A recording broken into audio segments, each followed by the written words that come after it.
कोई ऐसे व्यक्ति को मेरे सामने कर दिया जाए जिससे मेरी किसी कारण से अनबन है, क्या ये आशीर्वाद, क्या ये प्रार्थना मैं उसके लिए कर सकता? शब्द में वो भी है, बोलते बोलते याद आई कि क्या सब स्वस्थ हो मैं दिल से चाह पाऊंगा, कर पाऊं अलग विषय, क्या करने का इरादा है। कई लोग तो अपने घर के किसी बेटे बहू और परिवार के ही सदस्य को सुखी देखने को तैयार नहीं। गुरु भाई को सफल होते नहीं देख सकते, पर मंत्र कितना अच्छा है, सर्वे भवन्तु सुखिना, सर्वे सन्तु निरामया, सर्वे भद्राणि पश्यन्तु, माँ कश्चित दुख भाग भवेत्। क्या हम अपने पार्टनर को दुख नहीं देते? अपने साथी, पत्नी, पति, बेटा, भाई को दुख नहीं देते? प्रार्थना करते हैं किसी को दुख ना हो, और दुख देते रहते हैं, अर्थात हम अपनी प्रार्थना को जीते नहीं। ये हमारी प्रार्थना हृदय का भाव नहीं है, तैयार किया हुआ श्लोक है। प्रभात, हर प्रभात मंगलमय हो, हर दिन। ये हर वर्ष ना, एक वर्ष मंगलमय हो। प्रतिदिन सुबह क्यों नहीं ये ख्याल आता, आज का प्रभात, आज का दिन मेरा मंगलमय हो। क्या एक दिन हमको अच्छा नहीं चाहिए? एक वर्ष के अंदर एक दिन भी तो आता है। यदि हर दिन मंगलमय हो, हर दिन आनंद का हो, हर दिन सावधान हो कि आज हम शांत जिएंगे। एक वर्ष को भूल जाओगे, आज पढ़ोगे, आज आशीर्वाद लोगे, कल भूल जाओगे। प्रतिदिन सुबह उठकर एक बार यही स्मरण आए, आज का दिन हमारा मंगलमय हो। इसीलिए हम सुबह लोग अपने हाथों का प्रभाते गुरुदर्शन, प्रातः काल अपने हाथों का दर्शन करे, पृथ्वी को प्रणाम करे, ये याद करे कि मैं आज आनंद में जीऊंगा। आशीर्वाद भी मांगे, ईश्वर से, संतों से आशीर्वाद मांगे कि मेरा आज का दिन मंगलमय हो। फिर साथ में कि कहाँ कहाँ मेरी गलती से हमारा आज का दिन अमंगल हो जाता है। जो मैं कर सकता हूँ उसको मैं मंगलमय बनाऊं। जितना मैं मंगलमय बना सकता हूँ उतना बनाऊं, और उस मंगलमय बनाने के लिए ईश्वर से प्रार्थना करूं कि मुझे भगवान बल दें, बुद्धि दें, जिससे मैं अपने आज के दिन को मंगलमय बना सकूं। कुछ त्योहार आते हैं कुंभ 12 वर्ष में, हम बड़े खुशी से जाते हैं कि 12 वर्ष बाद ये आया है, थोड़ा सावधान हो जाते हैं। मुस्लिमों का एक त्योहार देवबंदियों का 100 वर्ष में आता है। 100 वर्ष में उस तीर्थ का दिन आता है जिसको वो अच्छा मानते हैं। कई लोग 1 साल बाद पैदा होंगे, अगला वर्ष आने के पहले, अगला तीर्थ समय आने के पहले नहीं रहेंगे। कोई भाग्यशाली उस दिन को प्राप्त कर पाएगा। ऐसे ही हम जितने लंबे समय के बाद कोई चीज़ आती है उसके लिए थोड़ा सावधान होते हैं, प्रतिदिन को हम गंवा देते हैं। अब मैं सुबह को भी कहने के बजाय, चूँकि रात सोने के बाद उठते हैं, इसलिए प्रभात हमारा मंगल से प्रारंभ हो, सारा दिन हमारा मंगलमय हो। फिर हम एक और छोटे समय पे सावधान, हर क्षण मेरा मंगलमय हो, हर क्षण। क्या हम किसी क्षण को अमंगल में नहीं व्यतीत करते? दुख में, कलह में, ईर्ष्या में। ईशावास्योपनिषद कहता है कि जो अपनी आत्मा को सब में देखता है। क्यों देखें सब में आत्मा? सीधा लाभ समझ आए ना आए, थोड़ा ध्यान दें।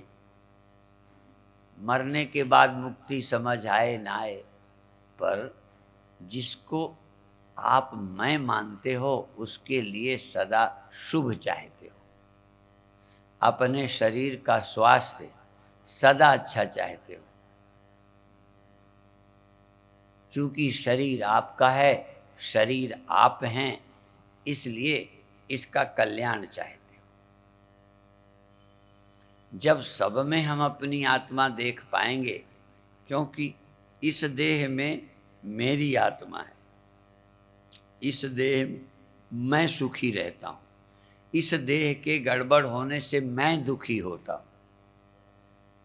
ये बात तो सच है ना?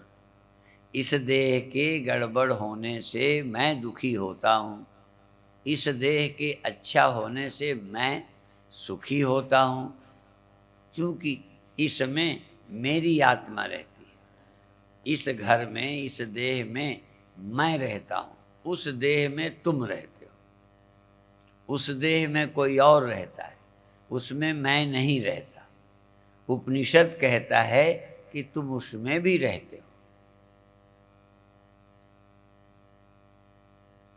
थोड़ा कठिन है, पर भावना करो, क्योंकि अपना बनाना, मैं बनाना सब संभव है। उदाहरण कैसे बना सकते हो?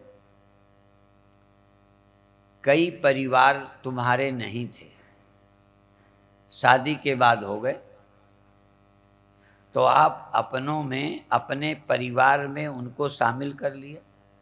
एक लड़की या लड़का आपका परिवार बन गया शादी के बाद। इसका मतलब अपनों की संख्या बढ़ाने का अधिकार, क्षमता, योग्यता है। हम अपने बना सकते हैं। अब ये जितने साधु हैं, ये कुछ दिन पहले हमारे थे क्या? हमने कुछ साधु शिष्य अपने बना लिए ना, उनकी बेइज्जती हमें अच्छी नहीं लगेगी। और भी अपने हैं, जो चेले हैं वो तो हैं ही अपने। साधु भी एक हमारी जाति है, इसलिए किसी साधु का चैनल वाले जब बुरा छापते हैं तो साधु के नाते हमें अच्छा नहीं लगता।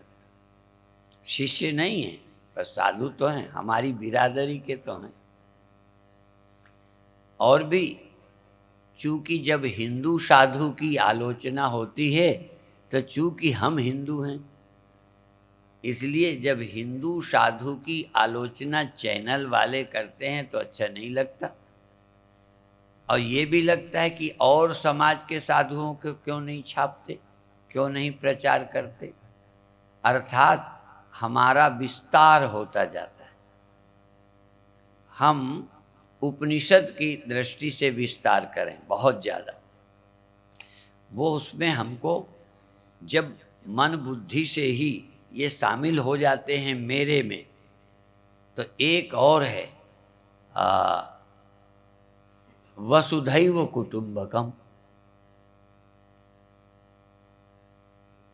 ये सारा संसार मेरा परिवार है, इसलिए किसी की निंदा अच्छी नहीं। पर हमने कुछ को अपने परिवार से बाहर रखा है।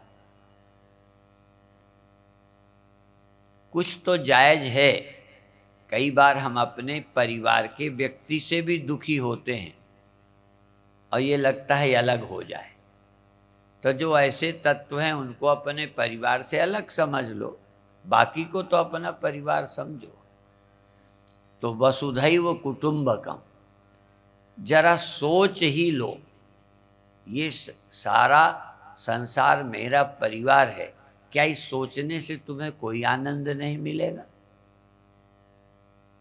कल्पना करो, यदि इसी बुद्धि के नाते जिनको सचमुच तुम अपना समझते हो, जैसे साधु महात्मा अपने शिष्य बढ़ाकर अपने को बड़ा समझने लगते, तो मेहनत करके भी अपना बना सकते हो चेला बनाकर, पर ना चेला बनाए तो अपने नहीं बना सकते। ईमानदारी से बताओ, अपना बनाने के लिए दंड बैठक कवायद करना ही जरूरी है। यदि हम अपने बना सकते हैं तो उनसे खुश होंगे, प्रसन्नता होगी। तो बुद्धि के द्वारा आप कम मेहनत से अपना बना सकते हो, उसमें सिर्फ बुद्धि पर ही जोर डालना है। अब कर्मी आदमी चेला बना के, ऊपर से मेहनत करके, सदस्य बना के पार्टी के, तब अपना बना पाता है। कर्मी आदमी कर्म से अपना बनाता है, ज्ञानी आदमी समझ से अपना बना लेता है।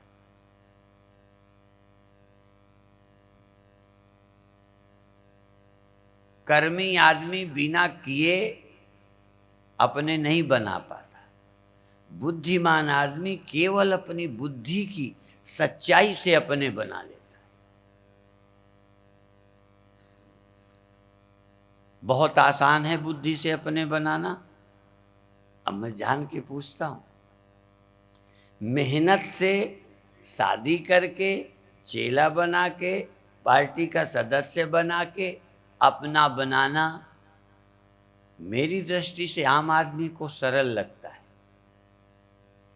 पर बिना कुछ बनाए केवल सच्चे हृदय से अपना मान लेना आसान भी है और कठिन भी है। तो आप अपना बना लें। इसलिए सर्वे भवन्तु सुखिनः, ये जिसने श्लोक लिखा होगा ऋषि ने, उसने मेहनत की होगी, पर वो दूसरे ढंग की मेहनत की होगी।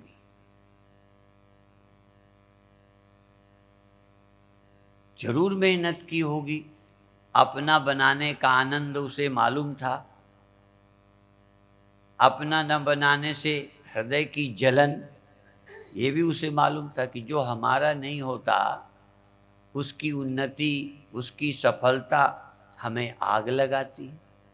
अपने अंदर की आग बुझाने के लिए, अपने अंदर की जलन खत्म करने के लिए किसी ऋषि ने सोचा सबको अपना समझो। सर्वे भवन्तु सुखिनः, उसी का श्लोक है, यस्तु सर्वाणि भूतानि आत्मन्येवानुपश्यति सर्वभूतेषु चात्मानं ततो न विजुगुप्सते। फिर वो जलता नहीं, किसी को देखकर, किसी को बड़ा देखकर, किसी को सफल देख के, किसी का मान देख के जलता नहीं।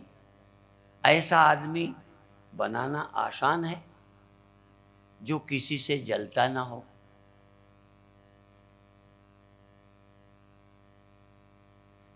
सचमुच प्रैक्टिकल देखो, प्रैक्टिकल हम भी कहते हैं, पर हमारा प्रैक्टिकल बाहर नहीं है, बिल्कुल प्रैक्टिकल है।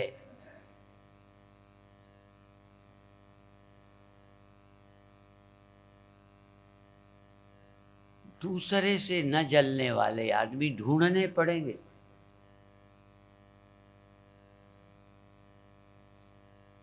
जैसे लोग कहते हैं क्या है वो, सिंघन के नहीं लेहड़े। सिंहों के झुंड नहीं होते।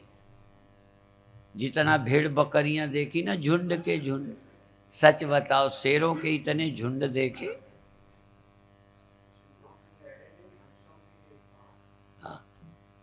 वही सिंहों के झुंड नहीं है।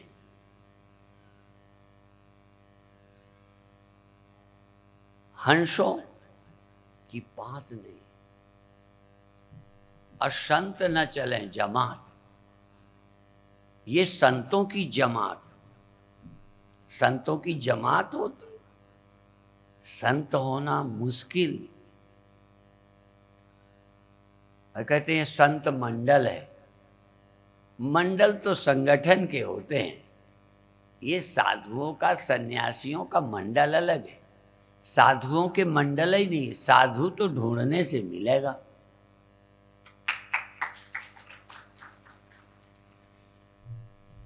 पर चूंकि हम कपड़ा रंग लेते हैं तो एक मंडल हो जाता है।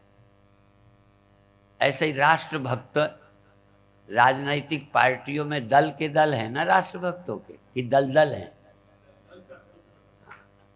दलवल क्या होगा? एक आदमी भी पार्टी में राष्ट्रभक्त हो, हाँ, राष्ट्रभक्त। सोचिए तो ये बात प्रैक्टिकल। कई लोग कहते प्रैक्टिकल, इससे ऊंचा कोई प्रैक्टिकल होगा? आप हृदय से किसी से जले नहीं, ईर्ष्या नहीं करें, सचमुच गलत को गलत मान लें, कोई बात नहीं। सचमुच कई बार अपनी गलती भी गलती लगती है। जब अपनी गलती भी गलती लगे कि यहाँ मैं ठीक नहीं, ऐसा व्यक्ति दूसरे को भी जब गलत कहेगा वो बेईमान नहीं होगा। पर हमारे यहाँ तो एक ही नपना है, हमारे सब ठीक, तुम्हारे सब गलत। हमारी पार्टी में सब पाक साफ लोग हैं और दूसरे में बेईमान भरे हैं। क्या बढ़िया नपना है? इससे अच्छा कोई नपना होगा? हम सब गुणी गुण वाले हैं, मैं सब गुणों का भंडार हूं, ये सब दुर्गुण का भंडार है। और तो छोड़ो, पति को सारे दुर्गुण पत्नी में मिले, पति में अपने में मिलते ही नहीं। क्या बढ़िया आदमी है और क्या अच्छी पत्नी। वो लिस्ट लेके आई पति के दुर्गुणों की, अपनी लिस्ट ही गायब है।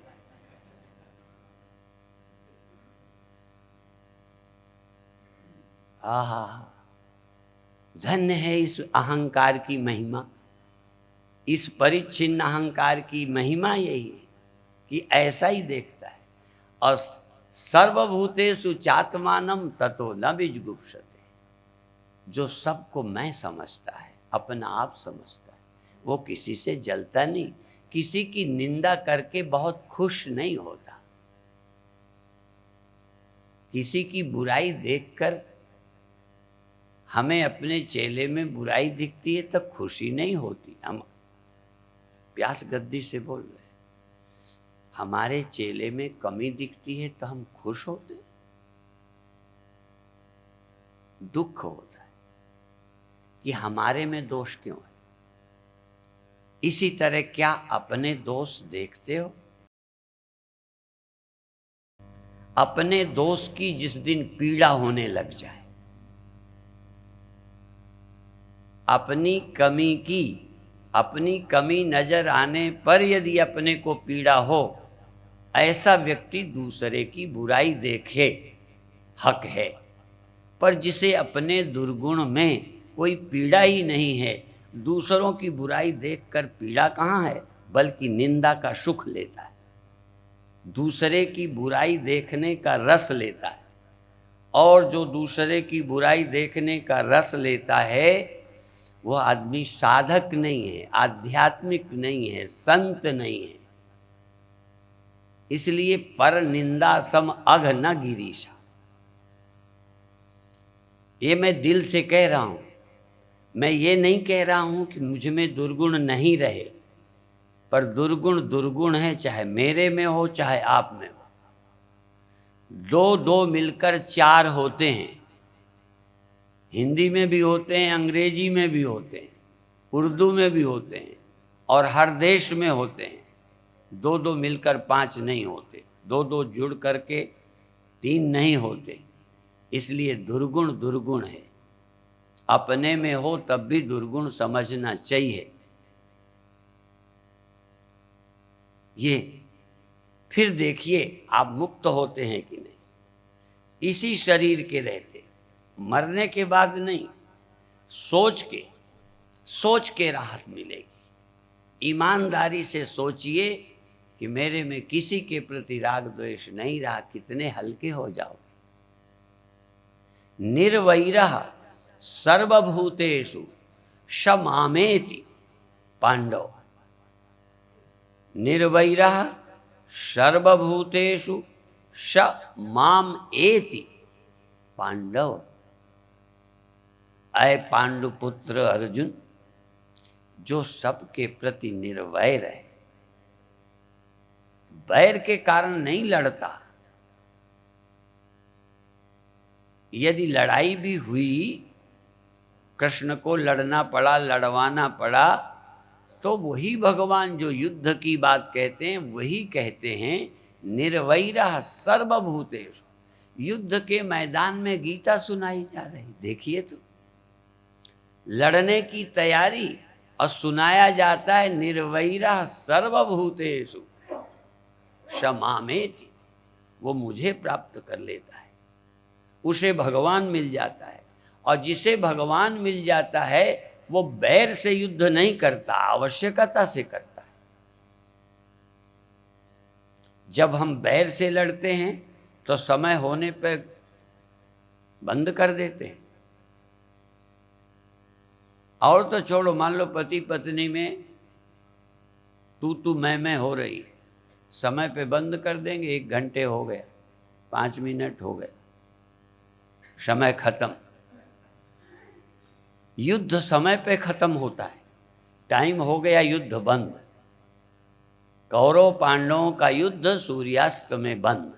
बस आप लड़ते हो तो घड़ी से बंद कर सकते हो, क्योंकि तुम सचमुच बैर करते हो, ईर्ष्या करते हो, क्रोध में लड़ रहे हो।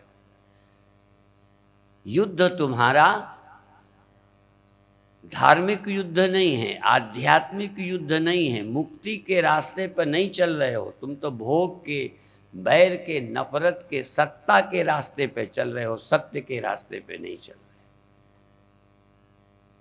इसलिए गीता सुनाई गई कि तुम सत्य के रास्ते पे चलो। निर्वैरः सर्वभूतेषु शमामेति पांडव। ऐ पांडव, ऐ अर्जुन, वो मुझे प्राप्त करेंगे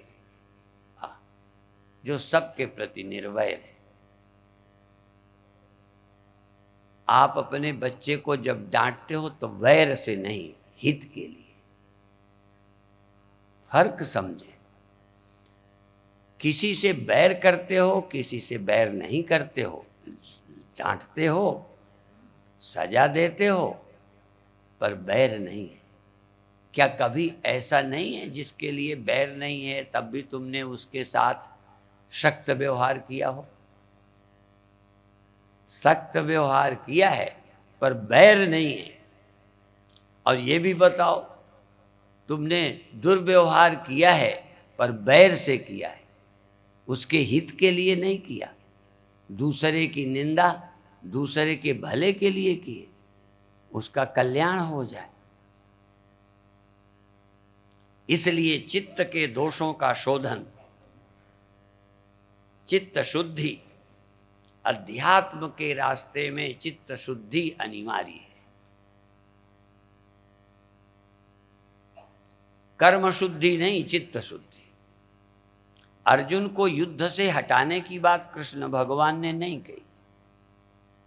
कर्म जो है सो है, चित्त शुद्ध होकर लड़ो, वैर से नहीं लड़ो, ईर्ष्या से नहीं लड़ो, नफरत नहीं करो, तो तुम भगवान को प्राप्त करोगे, अर्थात मुक्ति को प्राप्त करोगे, पूर्णता को प्राप्त करो। भगवत प्राप्ति माने पूर्णता की प्राप्ति, मुक्ति की प्राप्ति, जीवन की धन्यता की प्राप्ति। जीवन धन्य हो जाएगा, तेरा जन्म सफल हो जाएगा।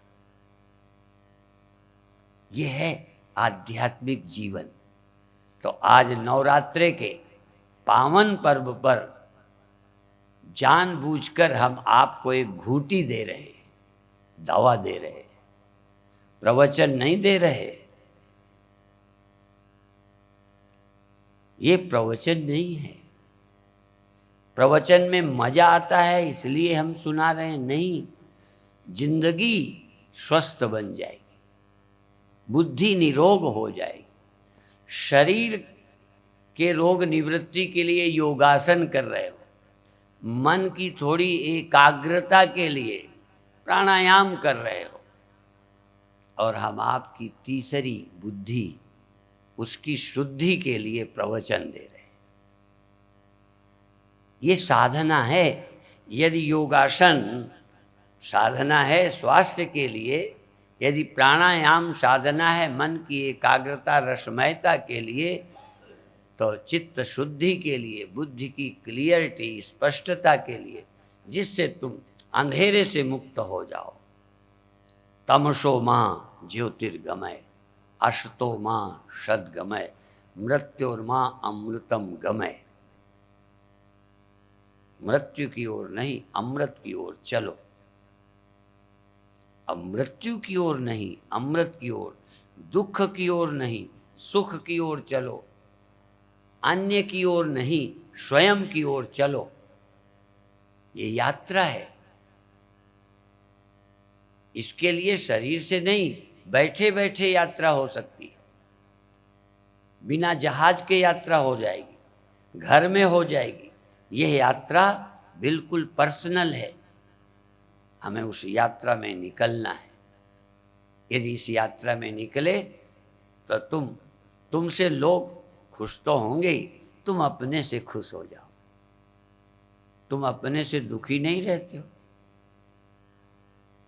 तुम्हें कोई अधूरापन नहीं खटकता, तुम्हें अपने दुख नहीं खटकते, अपनी चिंताएं नहीं खटकती, अपने चित्त की अशुद्धि नहीं परेशान करते।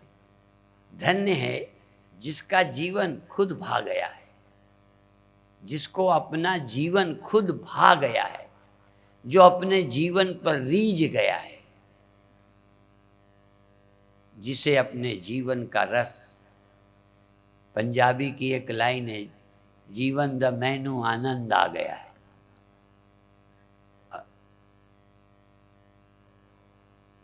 जीने का मुझे आनंद आ गया है, जीने का मुझे तरीका आ गया है, सलीका आ गया है, जीने की मुझे समझ आ गई है। ये जिंदगी के लिए एक कदम है जो आज से उठाने की तैयारी करो।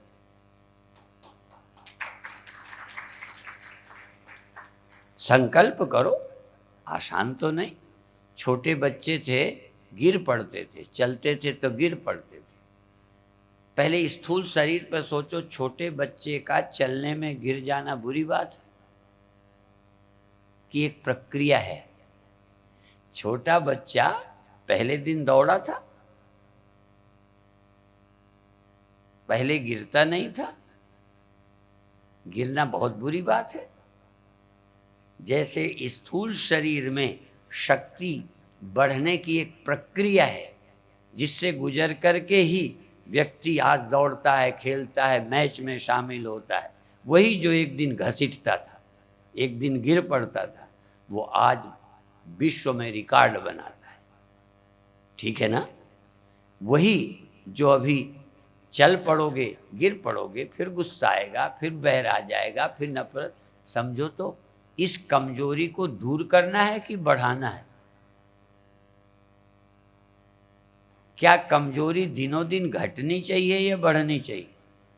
छोटा बच्चा जन्म के बाद, जन्म से जिस दिन पैदा, उस दिन से थोड़ा थोड़ा क्षमता बढ़ती गई कि घटती गई? जैसे बच्चे की क्षमता नेचर से, प्रकृति से बढ़ती है, ऐसे ही साधक के जीवन की पवित्रता, पूर्णता दिनों दिन बढ़ती जानी चाहिए। नहीं बढ़ती तो कहीं हम जीवन में सावधान नहीं हैं। पढ़ रहे हैं, दूसरों के गुरु बन रहे हैं, दूसरों के नेता बन रहे हैं, दूसरे राष्ट्र के काम में लगे नजर आते हैं। ऐसे मूर्खों से न देश का भला है, न समाज का है, न परिवार का है। जो अपना ही भला नहीं देखने की अकल आई, जो अपना ही भला नहीं सोच सका और उसके लिए किसी को मंगाता है कोई मरने के बाद एकदम स्वर्ग मिल जाएगा। ये मुक्तावस्था ऐसे ही आ जाएगी, टपक पड़ेगी। प्रतिदिन सोचना भी नहीं पड़ेगा, अमुक्तावस्था आ जाएगी, नहीं आएगी। इसलिए आपको बार बार समझाएंगे कि इस पावन पर्व का उपयोग करो। 9 दिन कथा चलेगी। नवरात्रे के पावन पर्व में, नवरात्रे का पावन पर्व, ये वर्ष का 9 दिन, नया दिन। हाँ, और भी मैं कहना चाहूँ, यह जीवन का तुम्हारा नया दिन बन जाए। यह दिन प्रकाश बन जाए,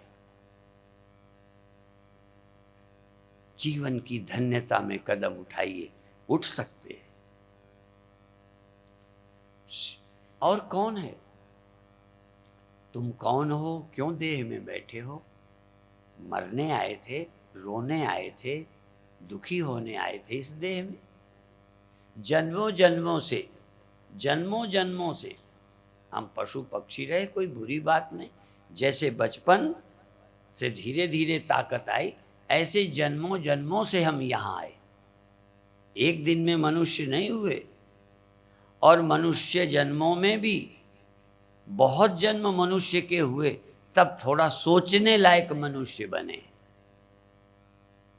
सोचने लायक, सुनने लायक, जीवन की गहराइयों को पाने लायक बने हैं। जब बहुत जन्म मनुष्यों के बीत चुके हैं, बहुत जन्म ले चुका हूँ, हो सकता है अभी और जन्म लेने पड़े, या यही जन्म मेरा पूर्णता को प्राप्त हो जाए इसी जन्म में। मनुष्याणाम सहस्रेषु कश्चिद यतति सिद्धये यततामपि सिद्धानाम कश्चिन माम वेत्ति तत्वता। माम आत्मानम कश्चिन माम वेत्ति। मुझ आत्मा को, मुझ चैतन्य को, मुझ परमात्मा को जो सब में बैठा हूँ, कोई भाग्यशाली मुझे जानता है। तो आप इस मंगलमय दिन का आज प्रारंभ करें। 5 मिनट थोड़ा ध्यान करें। कल से ध्यान का समय बढ़ाएंगे। आंख बंद करिए।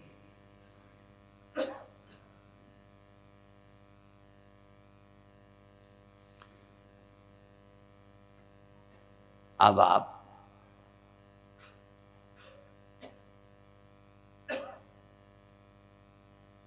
अंतर मन में आंख बंद करके ओम नमो दुर्गायै इस मंत्र का जाप करें। ओम नमो दुर्गायै, ओम नमो दुर्गायै, ओम नमो दुर्गायै। सद्बुद्धि की प्रेरणा, जैसे गायत्री मंत्र में है ओम भूर्भुवः स्वः तत्सवितुर्वरेण्यं भर्गो देवस्य धीमहि धियो यो नः प्रचोदयात्।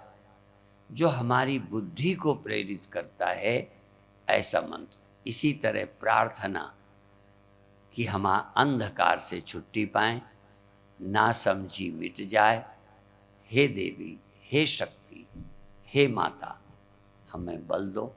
ओम नमो दुर्गायै, ओम नमो दुर्गायै, ओम नमो दुर्गायै, ओम नमो दुर्गायै। सच्चे मन से प्रार्थना करें। मैं राग और द्वेष से मुक्त हो जाऊं, अहंता और ममता से मुक्त हो जाऊं, मैं सबके प्रति निर्वैर हो जाऊं।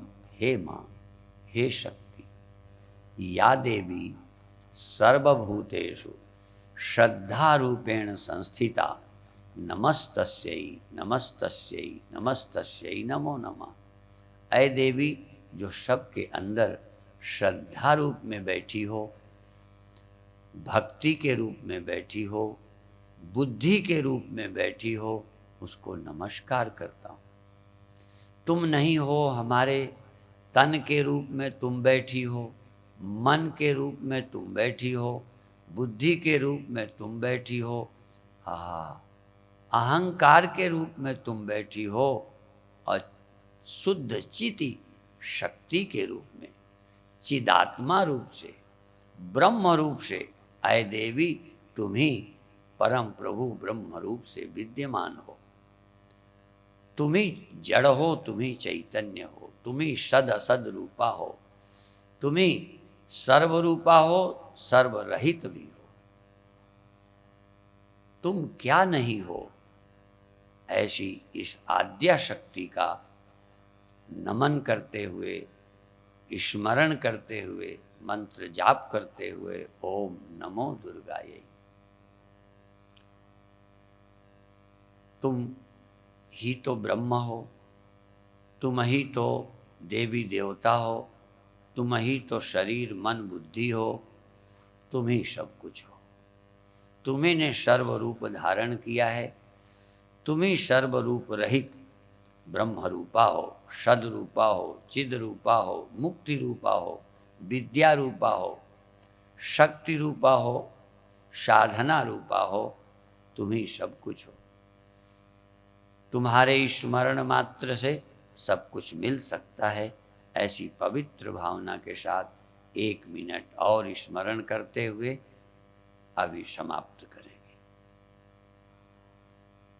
स्मरण करते हुए दिव्य भाव के साथ अपने हृदय में देवी को जगह दीजिए। देवी तो पहले ही बैठी हैं, जगह नहीं है, श्रद्धा नहीं है।